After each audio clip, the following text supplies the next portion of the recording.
Hello, this is Pastor Micah with Life's Journey United Church of Christ, sharing a midweek reflection. First of all, I want to wish all of you a blessed Advent. You know, one of my favorite sights each morning is when I'm walking my dog Riversong, and I get to witness a flock of geese flying overhead touch down at a little field in my neighborhood that overlooks the Eno River. It always takes my breath away. Advent began this past Sunday, the Sunday right after Thanksgiving.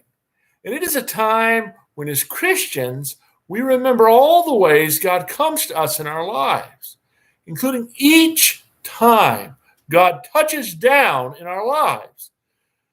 This is an experience that happens again and again in our lives, but which we, of course, see most beautifully in how God came to us in Jesus, whose birth we remember at Christmas, which comes on the final week of Advent, and also in how God comes to us when we are called home to God in our final moments, which Advent also remembers.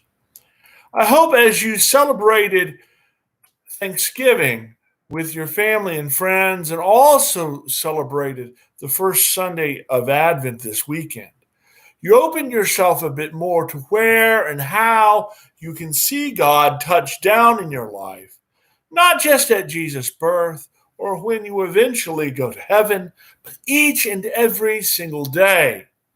For my part, I am thankful to both our church leaders and this past week's guest pastor, Melissa McQueen Simmons, who allowed me time and space to focus more on God in my everyday life, with some time with family and those close to me this past week.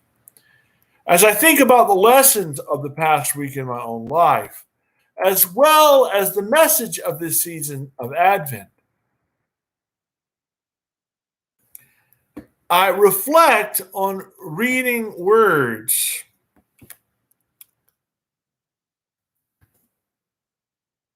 in my own devotional time last month.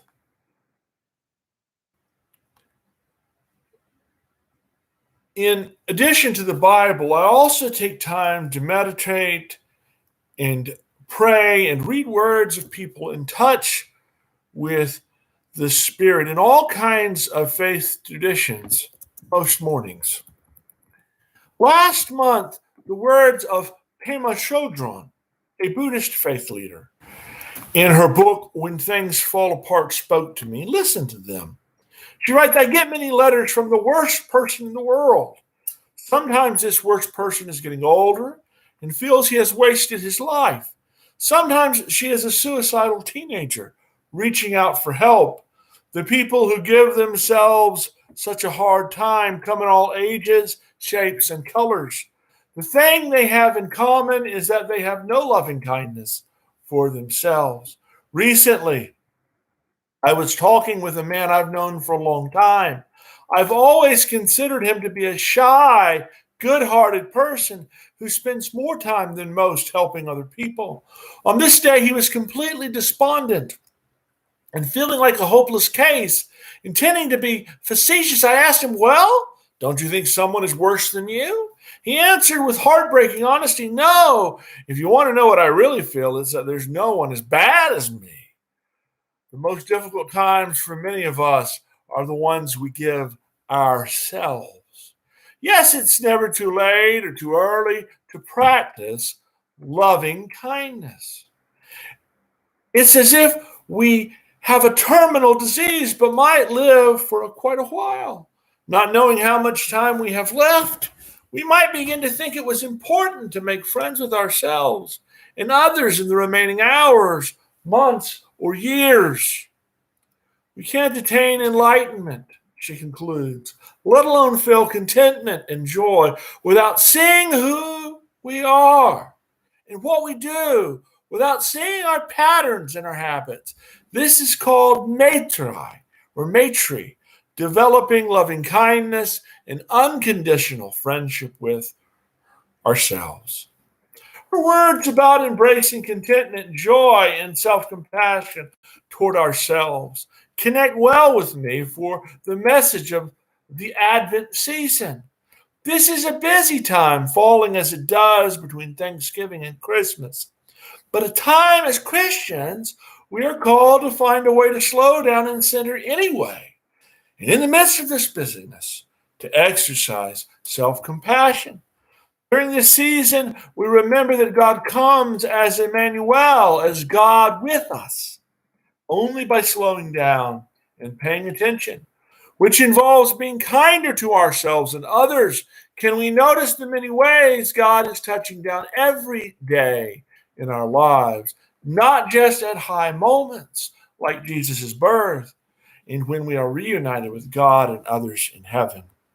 Returning to that image of seeing birds touch down during my morning walk, I remember the words of Mary Oliver, which I read to all of you at worship during Pride Month. She writes, "You do not have to be good. You do not have to walk on your knees for 100 miles through the desert repenting. You only have to let the soft animal of your body love what it loves. Tell me about despair, yours, and I will tell you mine. Meanwhile, the world goes on.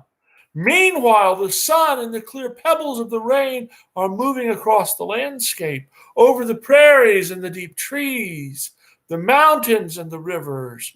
Meanwhile, the wild geese high in the clean blue air are heading home again.